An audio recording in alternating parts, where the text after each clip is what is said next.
Terlihat sang raja menemui adik tiri dari sang putri. Di sini, tabib kerajaan Tang mengatakan kepada sang raja bahwa kondisi anaknya saat ini semakin memburuk. Mendengarkan hal itu, sang raja merasa sangat cemas karena ia tak ingin kehilangan anaknya. Tak lama kemudian, istri dari sang raja mengatakan bahwa anaknya telah diracuni oleh seseorang. Sang raja yang mendengarkan hal tersebut menjadi sangat murka dan ia akan membunuh orang yang telah meracuni anaknya itu.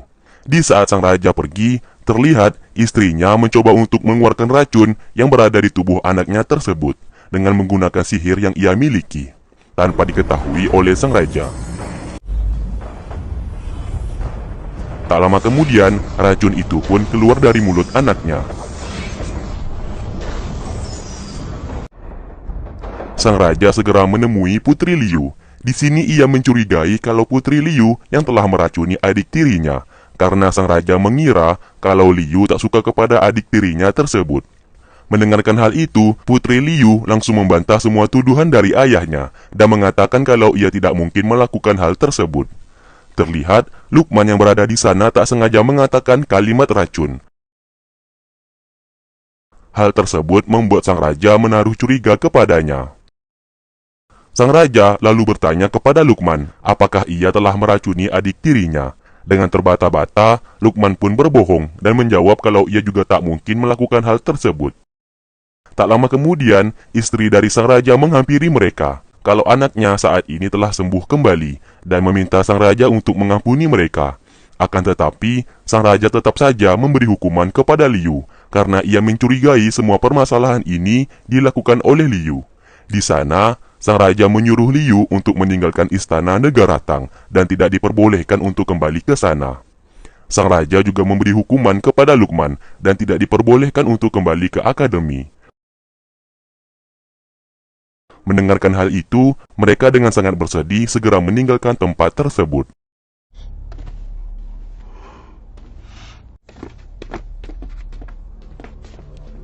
Singkat cerita, Ningki yang berada di perpustakaan akademi meminta Pipi untuk menjelaskan mengenai kekuatan cantrik. Dengan serius, Pipi memberitahu Ningki kalau saat ini Ningki telah memiliki kekuatan yang berada di dalam dirinya. Walaupun awalnya Pipi mengira kalau Ningki tak akan pernah mendapatkan kekuatan tersebut dan berkata kalau Ningki orang yang sangat beruntung. Karena kekuatan ini tak bisa didapatkan dengan begitu saja. Pipi juga menjelaskan tentang pengetahuan apa saja yang harus Ningki ketahui, agar kelak Ningki bisa menjadi seorang cantrik yang hebat. Di lain tempat, Putri Liu saat ini merasa bersedih karena ia telah diusir oleh ayahnya. Di sini Liu meminta pengawalnya untuk terus menuangkan arak kepadanya. Melihat putri yang sudah mabuk, pengawal itu pun memberitahu kepada sang putri agar ia untuk segera berhenti minum-minum. Di saat itu tiba-tiba Ming datang ke sana. Melihat hal itu, pengawal sang putri segera pergi dari sana. Di sini, Liu tanpa sengaja menceritakan kepada Ming tentang semua permasalahan yang menimpanya saat ini, dan ia pun curhat di sana. Sesaat, Ming juga bercerita kepada Liu, dan ia mengatakan bahwa ia akan menyingkirkan saudaranya yang bernama Long Qing, yang merupakan pangeran di negara Yan, yang sama seperti dirinya. Ming berniat untuk menduduki tahta kepemimpinan dan menjadi raja di negara Yan. Setelah mereka saling curhat satu sama lain, akhirnya Ming meminta Liu untuk bekerja sama dengannya, agar keinginan Putri Liu dan keinginannya bisa sama-sama tercapai. Liu, yang masih dalam keadaan mabuk, mengatakan kalau ia menyetujui permintaan dari Ming.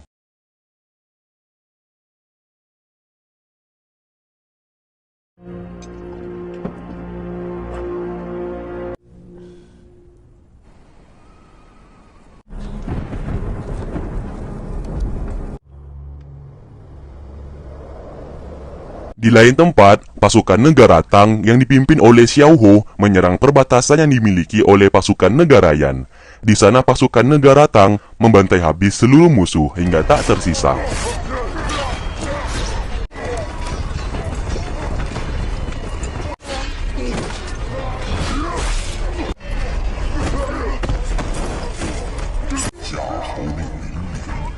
Setelah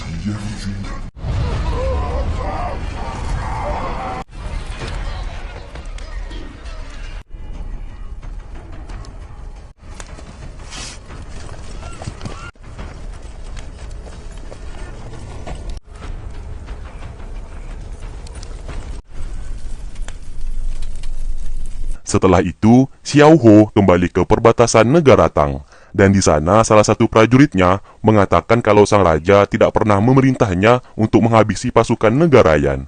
Namun Xiao Ho menjawab kalau semua yang ia lakukan merupakan kehendaknya sendiri, bukan perintah dari sang raja. Saat ini, hubungannya dengan sang raja sedang tidak baik.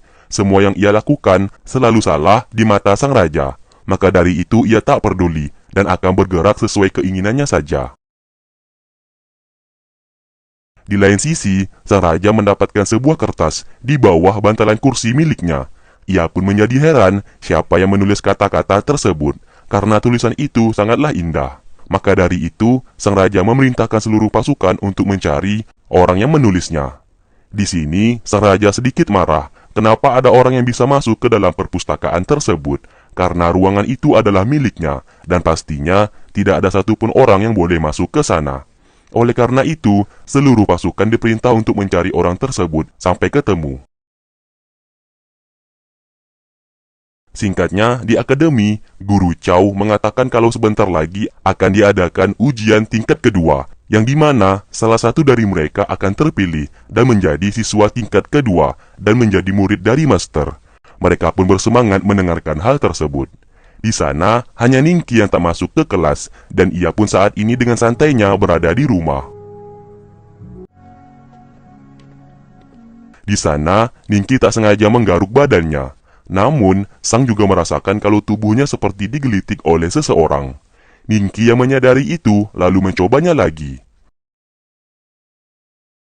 Faktanya, kekuatan cantrik milik Ningki saat ini satu persatu mulai bangkit, dan ia bisa menyentuh seseorang tanpa harus mengenainya.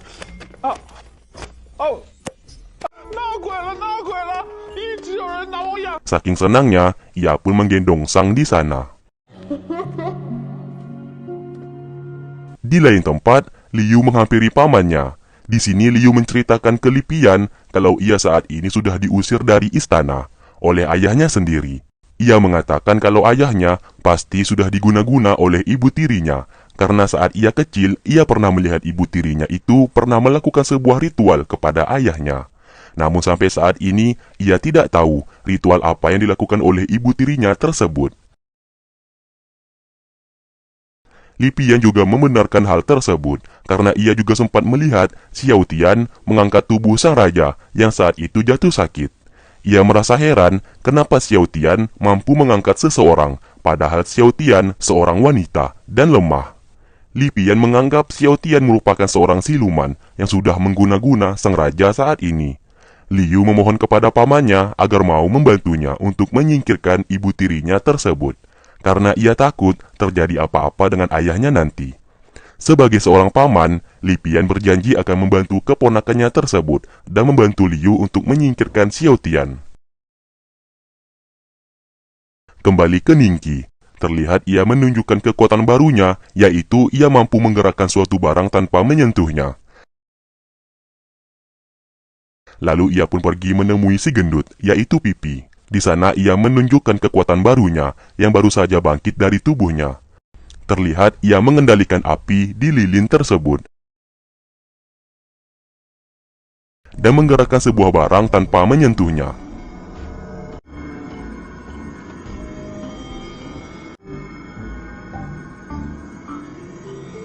Namun Pipi menganggap kekuatan Ningki masih lemah dan jauh dari rata-rata.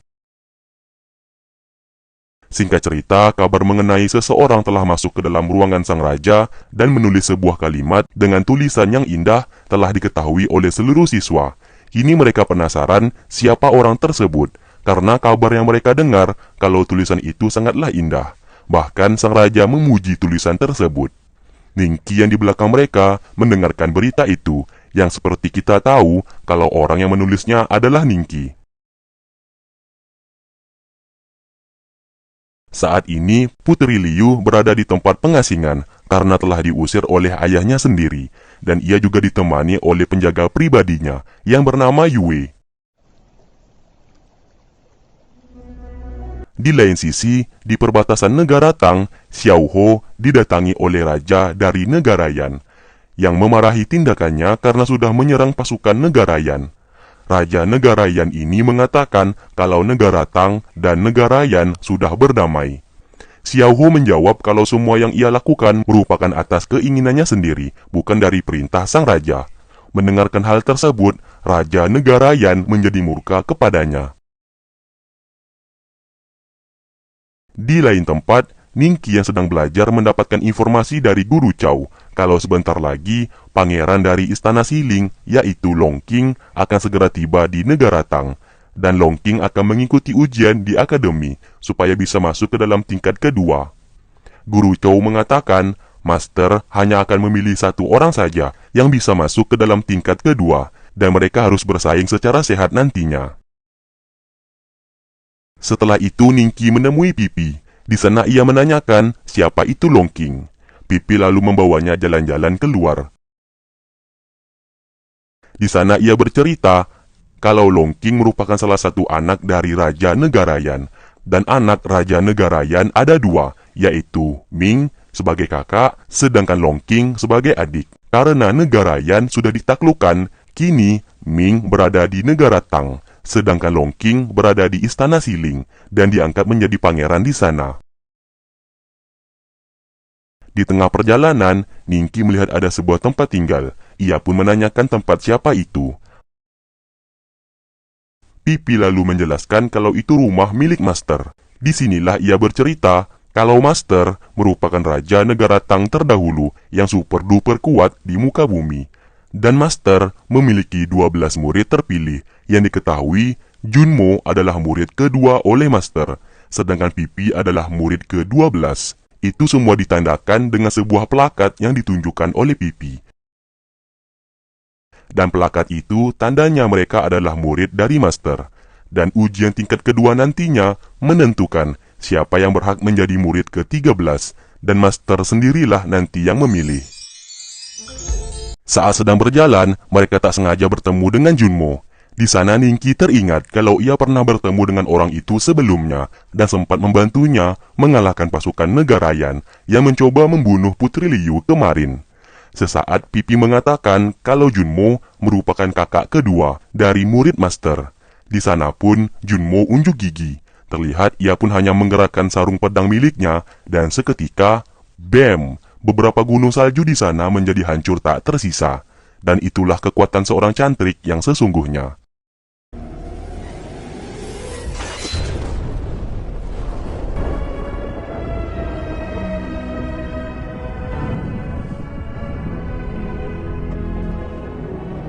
Hal tersebut membuat Ningqi amat sangat terkejut dan terkagum-kagum. Singkatnya, Lukman dikirim ke tempat pasukan negara Tang berlatih. Di sana pun ia akan dididik agar menjadi kuat, karena sebelumnya ia sangatlah manja dan lembek. Komandan di sana sudah mendapatkan amanat dari sang raja untuk mendidik Lukman dengan keras.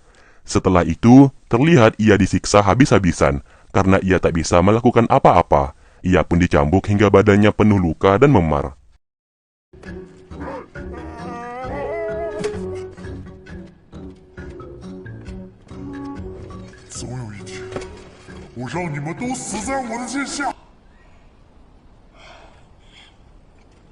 Di lain sisi, Liu saat ini sedang bersama Ming dan mengajaknya untuk bergabung karena ia sedang mengadakan sebuah pesta bersama dengan para siswa akademi untuk menyambut kedatangan Long Qing. Setelah itu, Liu dan Ming pergi menyusul siswa akademi yang telah menunggu mereka di sana.